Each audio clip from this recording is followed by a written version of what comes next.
নমস্কার বন্ধুরা, আপনাদের সবাইকে সুপ্রিয়াস মিডিয়ারে স্বাগত জানাচ্ছি। আজকে হচ্ছে শনিবার। শনিবারও আমি বিকেলবেলা একটু মাছের দোকানে গিয়েছিলাম। সকালবেলা কিংসুক ঠিকমতো মাছ পাইনি, মানে অনেক ভ্যারাইটি মাছ চাইছিলাম, সেই মাছগুলো আসেনি। তো ভাবছিলাম কি রান্না করব। কালকে কাকিমা, তানু, সৌরভ এরা আসছে। সুপ্রভাত বন্ধুরা, আজকে হচ্ছে রবিবার। আর কালকে যখন মাছের বাজার গিয়েছিলাম সেই সময় চিকেনটাকেও নিয়ে চলে এসেছিলাম আর ম্যারিনেট করে ফ্রিজে রেখে দিয়েছিলাম পরিষ্কার করে। তাই সকালবেলায় প্রথমে চিকেনটা চাপিয়ে নিয়েছিলাম, করলা আর পেঁয়াজ ভাজাটাও করে নিয়েছিলাম। তারপরে এদিকে চিকেনটা বসিয়ে দিলাম। ম্যারিনেট করে থাকলে না যে কোনো রান্না খুব তাড়াতাড়িতে হয়েও যায়। আর অনেকগুলো রান্না করতে গেলে না একটু সকাল সকাল রান্না না চাপালে মানে কি হয়, মানে এক দুটোই তো হাত, সেরকম রান্না না কমপ্লিট করাই যায় না ঠিক টাইম মতো। তো কাকিমা, তানু, সৌরভেরা আসছে অনেক দিন পর। সেই গিয়েছিলাম ওদের বাড়ি, তারপরে আসাই হয়নি। আর কিংসুকও ছিল না। তারপরে এইদিকে মাছটা কালকে রাত্রেই পরিষ্কার করে পর ওরা পরিষ্কার করে দেয়। আর আমি ভালো করে পরিষ্কার করে তারপর সকালবেলা বার করে নিয়েছিলাম। তারপর দেখলাম বরফটা বেশ ঠান্ডাটা ঠিক মতো হয়ে যাওয়ার পর নুন হলুদ মাখিয়ে রেখেছি। এরপর এই যে কাবাব স্টিক দেখছেন, এইটা দিয়ে মানে গেঁথে পর আমি ভাবছি ভেজে নেবো। তো উনি তো এরকম করতে গেলে একটু তেলের পরিমাণটা একটু বেশি দিতে হয়, কিন্তু আমি কম তেল দিয়ে রান্না করব ঠিক করে নিয়েছি। তাই জন্য মাছ ভাজার সময় না এইভাবে হচ্ছিল আমার। তো ঠিক মতো তাও পুরোপুরি কুকুরে যায়নি, লম্বাই ছিল। এই তার পরিণতি। ওইদিকে ডাল হয়ে গেছে, মুগের ডাল বানিয়েছি।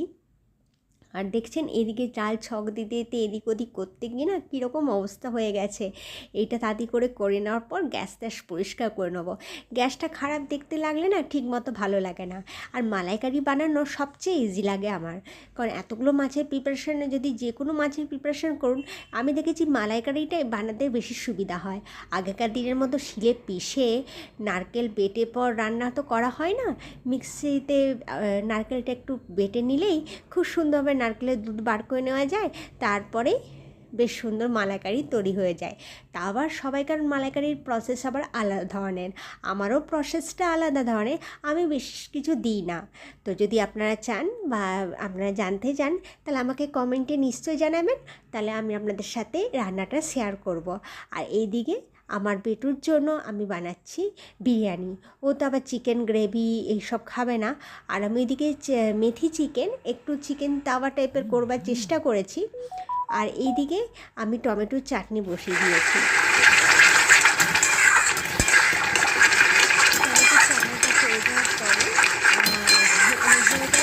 ঠান্ডা করতে গেলে চাটনি গরম গরম খেতে না ঠিক একটা ভালো লাগে না। আর এইদিকে আমি না ওই মাছের তেল কিংসুক বলেছে বড় মাছ নিয়ে আসবে। তো এই দেখুন চিকেন যে তাওয়াটা বানিয়েছিলাম মেথি চিকেন টাইপের, তো সেটা হয়ে গেছে, ডালও হয়ে গেছে। এদিকে কিংসুক গিয়ে পর বড় মাছ নিয়ে এসেছে। তো আমি ঠিক করেছি ওই মাছের তেলটাও বেশ ভালো ফ্রেশ মাছ পেয়েছে, তো মাছের তেলটাকেও আনতে বলেছিলাম। তো আমি সবজিগুলো সব ভেজে নিয়েছি। আর এই যে গাদা পিসটা দেখছেন, এইগুলো দিয়ে ভেবেছি চিলি ফিশ বানাবো, একটু ড্রাই আইটেম হবে।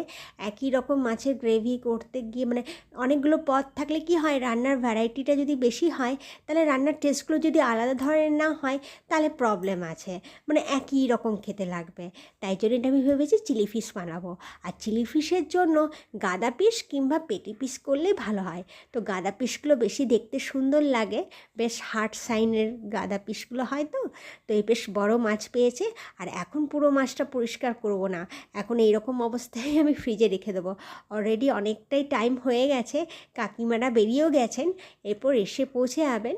আর এদিকে আমি মানে কাকিমারা আসছেন এমজি রোড থেকে, তাহলে একটু জ্যাম হয়তো পেতে পারেন, কারণ রবিবার বলে কথা।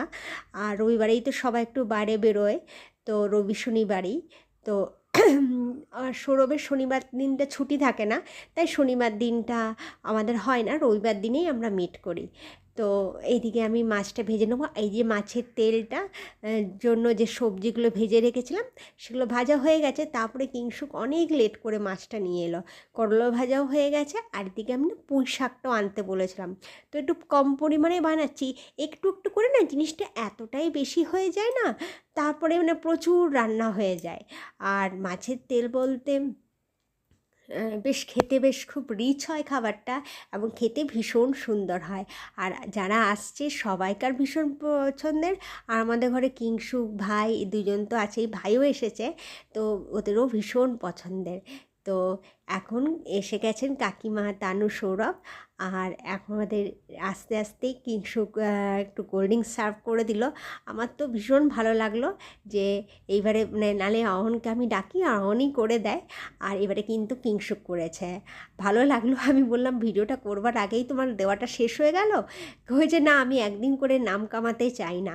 যাক, এইটুকুনি বুঝতে পেরে গেছে নাম কামাবার জন্য। আমি বললাম তা নয়, আমিও তুলে ধরে রাখতাম যে তুমিও কাজ করো, মানে আমি তুমি প্রুফ রাখতে পারতে তুমিও কিছু করো। এদিকে আমার সব রান্নার প্রিপারেশন হয়ে গেছে, টেবিলে সাজানোও হয়ে গেছে, এরপর চলবে গল্প খাওয়ার সাথে সাথে।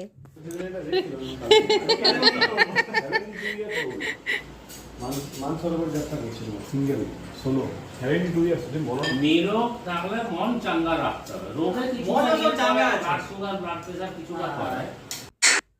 খেতে খেতে বাঙালিদের যে গল্প শুরু হয় তা শেষ হওয়ার নয়।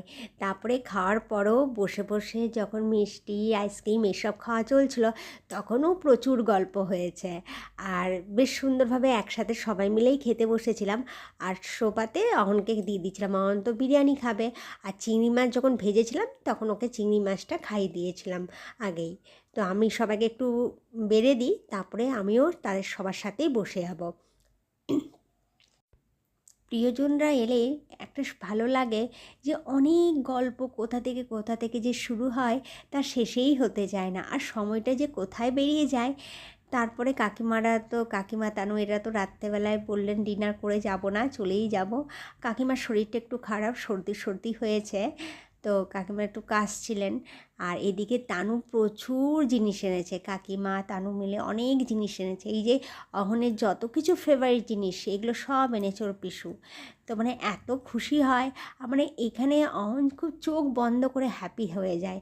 মানে বলছে যেসব জিনিসগুলো আসবে সব আমার জিনিসগুলোই আসে। মানে মাঝে মধ্যে হয় বাড়ির ছোটরা যেটা হলে কেউ এলে না, তার ফেভারিট জিনিসগুলো যদি চলে আসে তাহলে তারা কতটা পরিমাণ খুশি হয় সেটা যাদের বাড়িতে বাচ্চা আছে তারা ঠিক মতোই জানেন যে কী হারে খুশি হতে থাকে। তো বন্ধুরা, ভিডিওটা এখানেই শেষ করছি। ভালো থাক।